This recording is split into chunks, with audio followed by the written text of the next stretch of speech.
मेरे बिजनेस का टर्नओवर 10 लाख रुपए, मेरे बिजनेस का टर्नओवर 10 लाख रुपए, क्या मुझे जीएसटी रजिस्ट्रेशन लेना कंपलसरी है?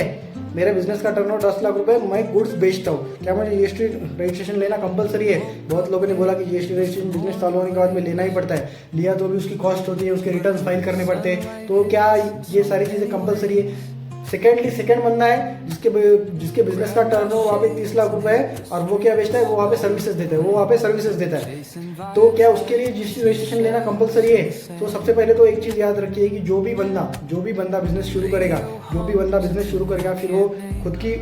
जो भी बंदा बिजनेस वहाँ पे प्रोप्राइटरशिप में शुरू करेगा, पार्टनरशिप में शुरू करेगा, एलएलपी लिमिटेड लाइबिलिटी पार्टनरशिप में शुरू करेगा, कंपनीज में शुरू करेगा, जिस भी चीज में जो भी बंदा वहाँ पे बिजनेस शुरू करेगा, तो बिजनेस शुरू करने के बाद में अगर आपका टर्नओवर मतलब आपका ईयरली रेवेन्यू, आप लोगों की गुड्स सेल करके अगर ईयरली रेवेन्यू आप लोगों का महाराष्ट्र में अगर 40 लाख रुपए से ऊपर है, 40 लाख रुपए से ऊपर ईयरली टर्नओवर अगर आप लोगों का है, आप लोग कोई गुड्स बेचते हो, कोई चीज बेचते हो, मेरा बिजनेस है, मैं वहाँ पे लैपटॉप बेचता हूँ, मैं क्या बेचता हूँ, मैं वहाँ पे लैपटॉप बेचता हूँ, मैं कहीं ना कहीं गुड्स बेच रहा हूँ, मैं क्या बेच रहा हूँ, मैं गुड्स बेच रहा हूँ। अगर मेरे बिजनेस का टर्नओवर इस साल में 25-26 में, जो भी 31 मार्च को ईयर खत्म हुआ, उसमें अगर मेरे बिजनेस का टर्नओवर 40 लाख रुपए को क्रॉस कर गया, 40 लाख रुपए को क्रॉस कर गया, तो मुझे कंपलसरी जीएसटी रजिस्ट्रेशन लेना पड़ेगा,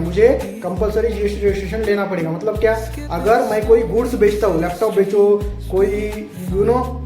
आप लोगों के क्या बोल सकते हैं, कोई आपका जनरल स्टोर हो, कोई भी चीज़ हो, अगर आप लोग कोई वस्तु बेच रहे हो, कोई चीज़ बेच रहे हो, तो अगर और उस चीज़ बेच के आप लोगों का टर्नओवर 40 लाख रुपए है,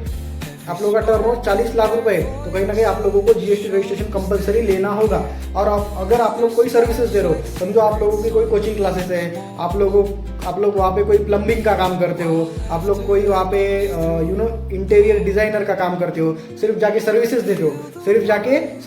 हो, जो आपके पास इंटेलेक्चुअल स्किल है, फिर वो इंटीरियर डिजाइनर हो गया, आर्किटेक्चर हो गया, CACS हो गया, लॉयर हो गया, अगर आप लोग ऐसी कोई सर्विसेज देते हो, कोई कॉर्पोरेट की, फाइनेंस की, कोई भी सर्विसेज अगर आप लोग देते हो, प्लम्बिंग की या फिर जो कुछ भी कंस्ट्रक्शन सर्विसेज हो गया, कोई भी सर्विसेज अगर आप लोग देते हो, और अगर आप लोगों का बिजनेस का रेवेन्यू अगर 20 लाख रुपए से ऊपर है, कितने 20 लाख रुपए से ऊपर है, तो डेफिनेटली आप लोगों को वहाँ पे जीएसटी रजिस्ट्रेशन लेना पड़ेगा। सो दो केसेस हो गई, एक तो आप लोग अगर गुड्स बेच रहे हो,